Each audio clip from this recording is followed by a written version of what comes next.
Un encuentro con su palabra, porque secase la hierba, marchitase la flor, mas la palabra de Dios permanece para siempre.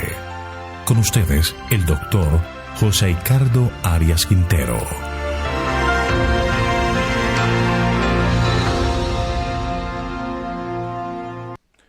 Hoy vamos a estudiar Primero de Reyes, capítulo 6. Salomón edifica el templo. Voy a invitarte para que oremos. Padre nuestro que estás en los cielos, santificado sea tu nombre. Hoy acudimos a ti, Señor, para solicitar tu bendición, y al abrir la Escritura, el Santo Consolador sea nuestro Maestro y guía. Bendícenos, Señor, para que podamos aprender más a conocerte y de esta manera nuestra fe pueda crecer. Gracias por escucharnos y bendecirnos. Lo pedimos en Jesús. Amén. Una vez que Salomón consolida el reino y hay estabilidad, viene a continuación un periodo de paz y prosperidad donde Israel se destaca como una nación que va en crecimiento y con la bendición de Dios se desarrolla de tal manera que causa gran admiración entre las naciones del mundo.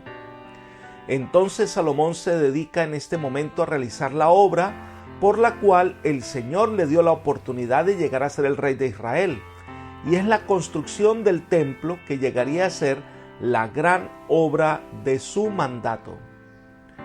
Lo primero que se destaca es la cronología de la construcción del templo.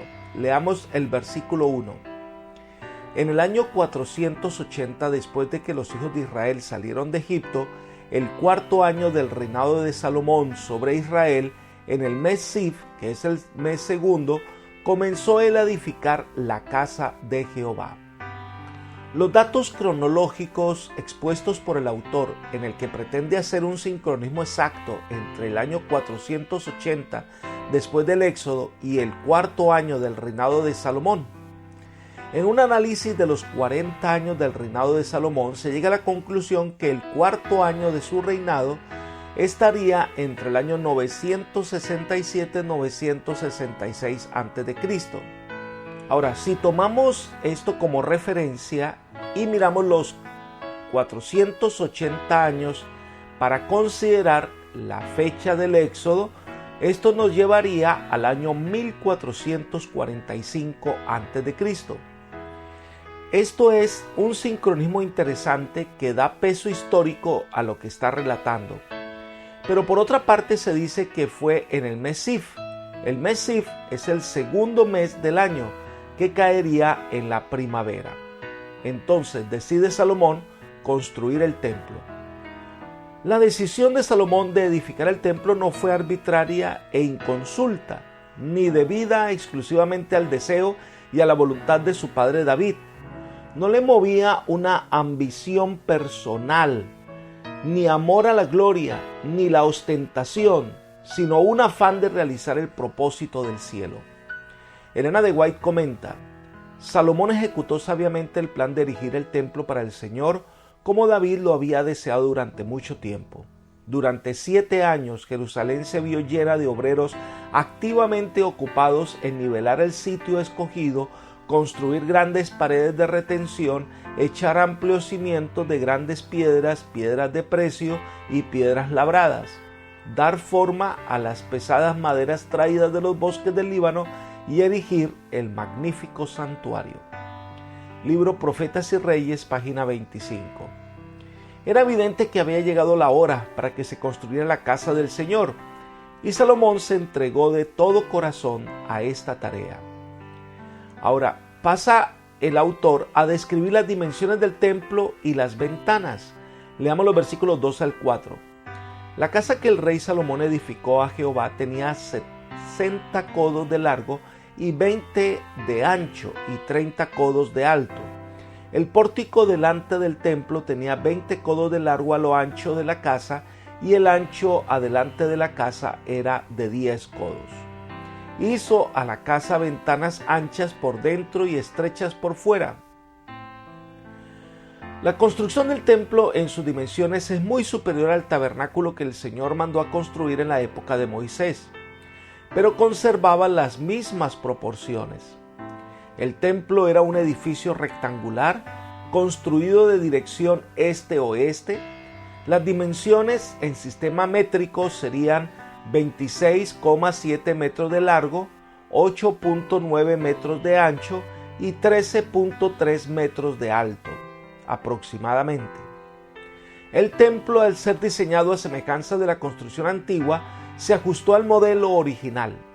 Además, David transmitió a Salomón minuciosas indicaciones para la construcción del templo tal cual como le habían sido reveladas por inspiración divina.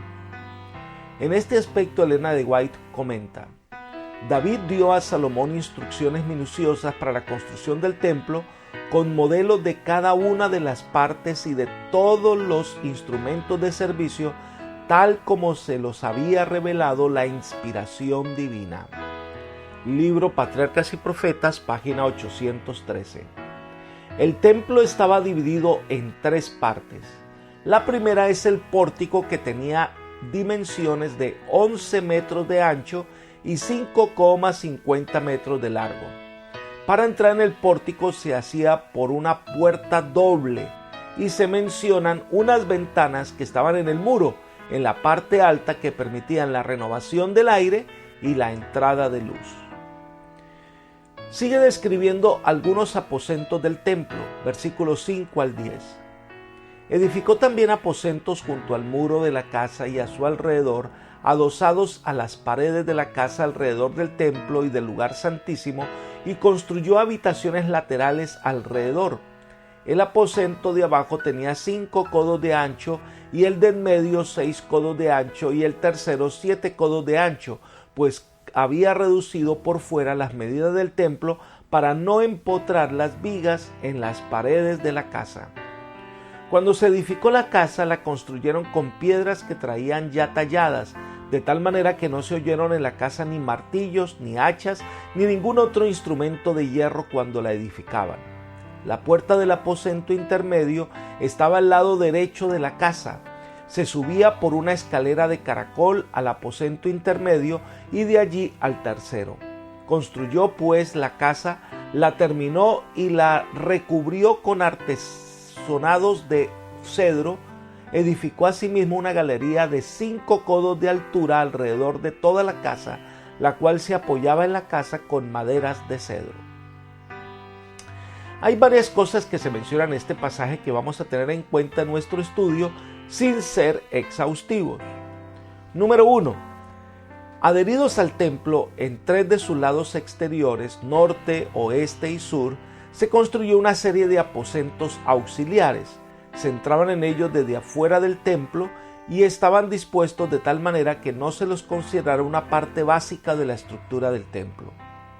En segundo lugar, por lo menos sin duda, algunos de esos aposentos servían como morada para los sacerdotes y otros servidores del templo.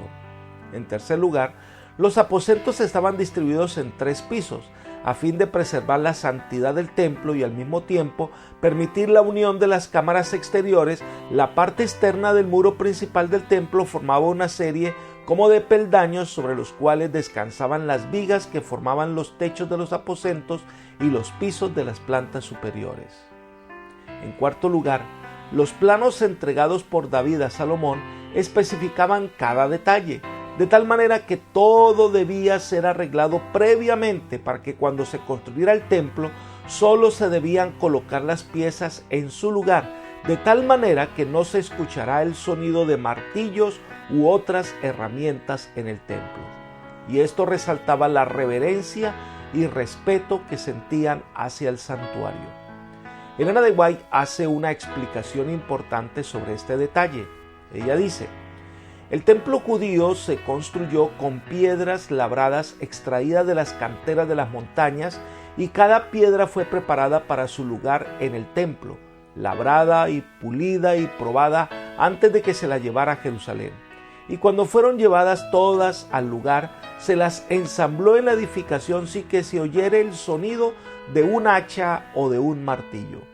Este edificio representa el templo espiritual de Dios, que está compuesto con materiales reunidos de cada nación, lengua y pueblo, y de todos los niveles encumbrados, humildes, ricos y pobres, instruidos e ignorantes. No se trata de materiales inertes que deben unirse con martillo y cincel. Son piedras vivientes sacadas de la cantera del mundo por la verdad y el supremo artífice, el Señor del templo. Ahora las está labrando y puliendo, preparándolas para sus lugares respectivos en el templo espiritual. Este templo será perfecto en todas sus partes cuando esté completo. Será motivo de admiración para los ángeles y los hombres, pues su arquitecto y constructor es Dios. Esto está en Historical Sketches, páginas 136-137. Así que la obra fue silenciosa e importante y representa la manera en que el Señor edifica su iglesia con la obra del Espíritu Santo. Entonces el Señor envía un mensaje sobre la construcción del templo. Leamos los versículos 11 al 13.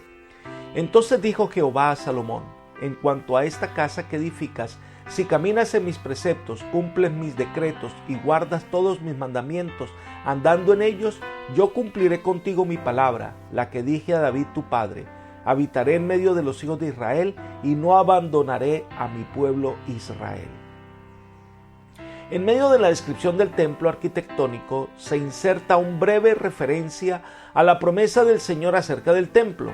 Es evidente que este mensaje llegó a Salomón mientras se construía el edificio. No se nos dice cómo le llegó. Una de las razones por la que el Señor enviara su mensaje en este tiempo fue que Salomón necesitaba recordar constantemente su solemne responsabilidad para con el cielo. Aun cuando una persona esté trabajando para el Señor, actuando por orden suya en el cumplimiento de sus designios celestiales, puede olvidar la necesidad de una continua reconsagración de los propósitos. Siempre existe el peligro de que proceda de una manera que le haga perder la bendición divina.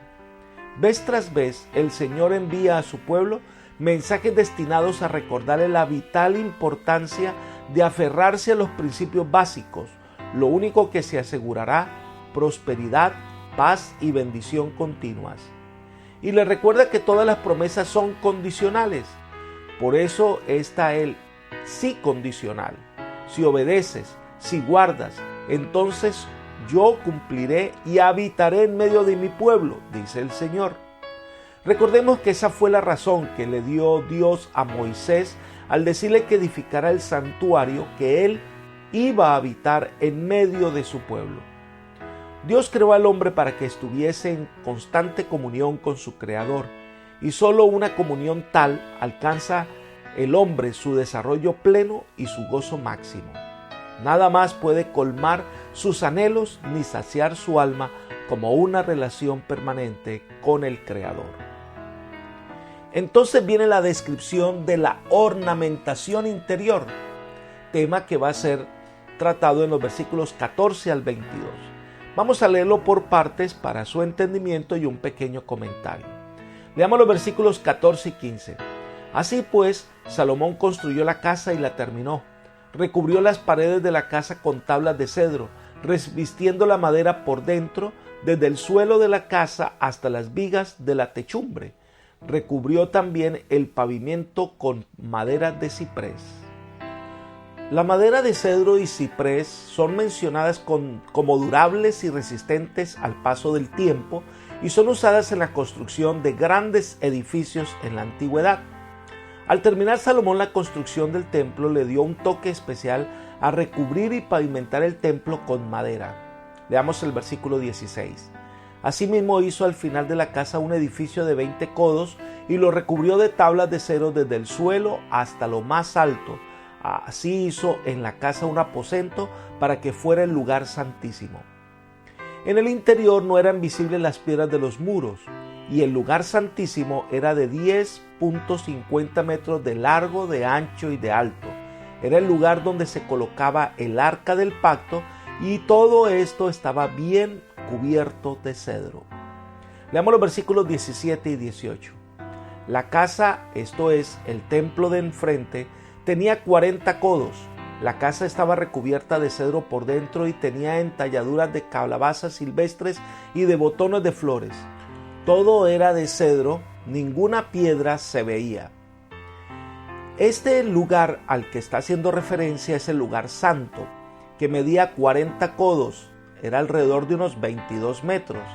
Era el lugar donde ministraban los sacerdotes diariamente y se ubicaban 3 muebles: la mesa de los panes, el candelabro y el altar de incienso.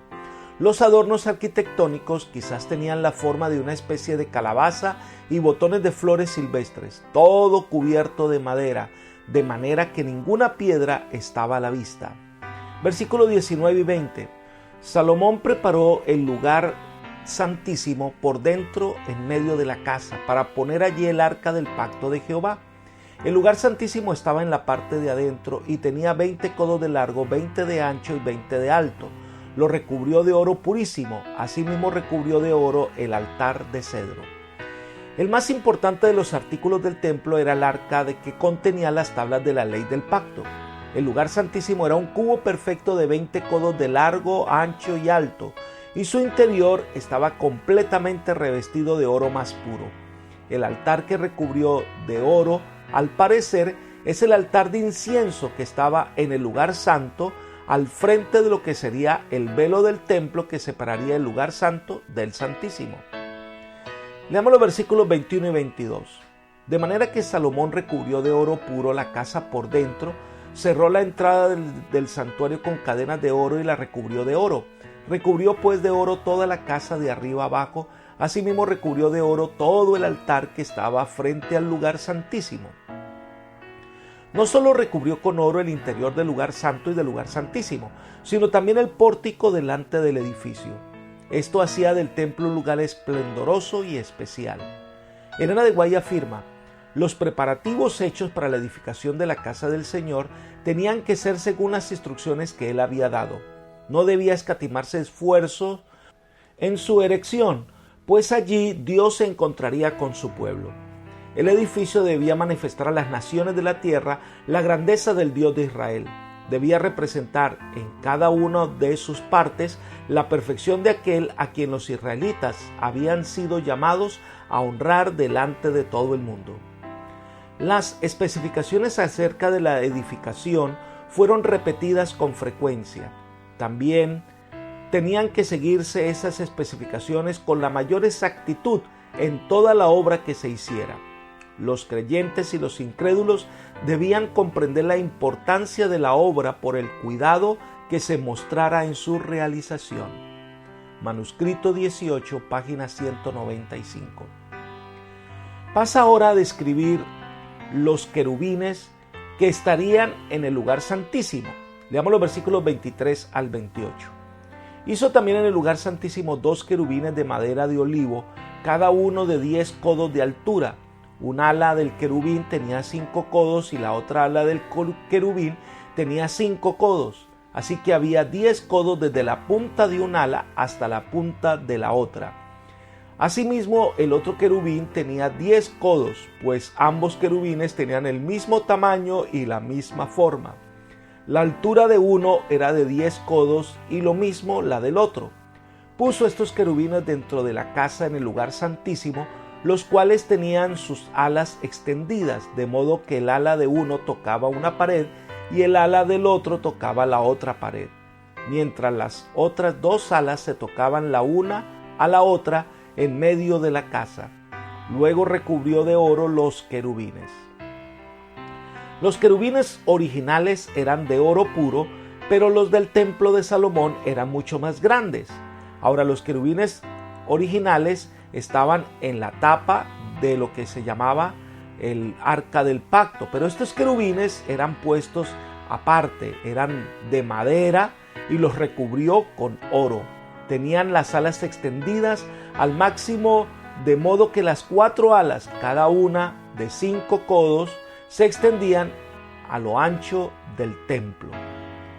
La palabra querubín viene del acadio carebu, que significa bendecir. Los querubines se mencionan en la Biblia con diversas misiones.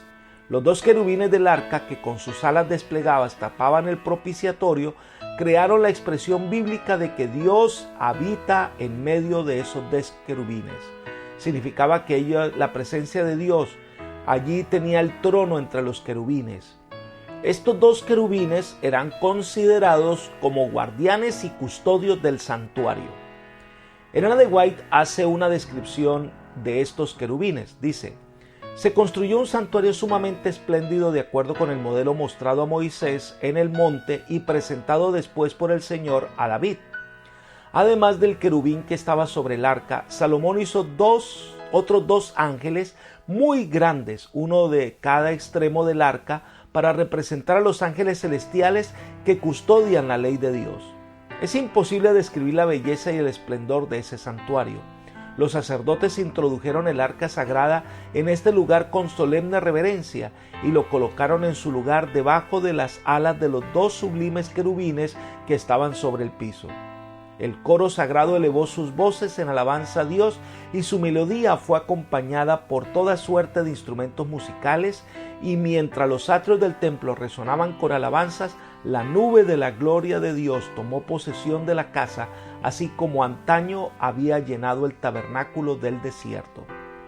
Review and Herald del 9 de noviembre del año 1905. Para describir los muros y los pavimentos podemos seguir leyendo los versículos 29 y 30. Y esculpió todas las paredes alrededor de la casa con diversas figuras de querubines, de palmeras y de botones de flores por dentro y por fuera. También recubrió de oro el piso de la casa por dentro y por fuera. En torno a la casa, es decir, en el lugar santo y santísimo, hizo grabados y esculturas que representaban querubines, palmas y guirnaldas de flores. Es una decoración que resaltaba la belleza del lugar, y el piso del lugar santo también estaba cubierto de oro.